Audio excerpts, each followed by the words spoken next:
Gift Ostalosiziva anozikanwa kuti is a main aid wari kunosumchamisa panguva ino vakomana voonekwa kunzi voita zviri kunwisa mvura kumaTebeleland uko kwelandava kuri kuonekwa kunzi right now people in the community vatiri kuona kuti vanhu vakusarenda, vanhu vaneta nethe regime nokuda kwokuti people are finding it difficult.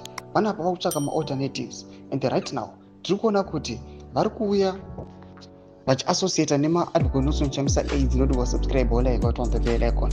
So tiri kuona mapictures umu aiwa toona na Ostalosiziva vanosangana nema elderly emusociety medu oyanyora achiti need a great lunch with the elders in what 13 Belandava.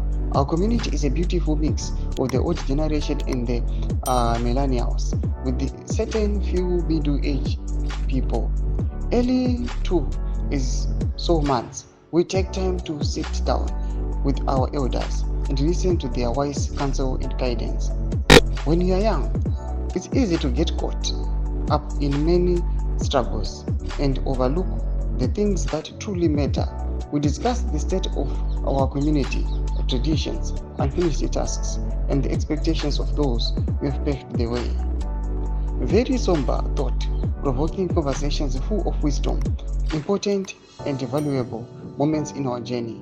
A reminder that we are part of the larger story.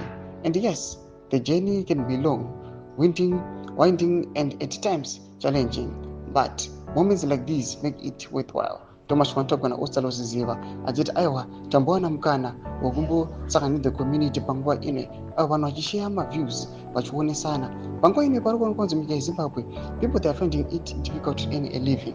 Vanhu vanenge vachisangana nemastress, anxiety nezvakasiyana-siyana, but this initiative inoita kuti vanhu vambopanana maideas vambodzorana pfungwa motiziva mafungiro enyu muri kudii pamusoro pechiitiko ichi achikuitana naOstalosiziva. Enda kumasection medu mutize mafungiro enyu, subscribe or like and turn on the bell icon.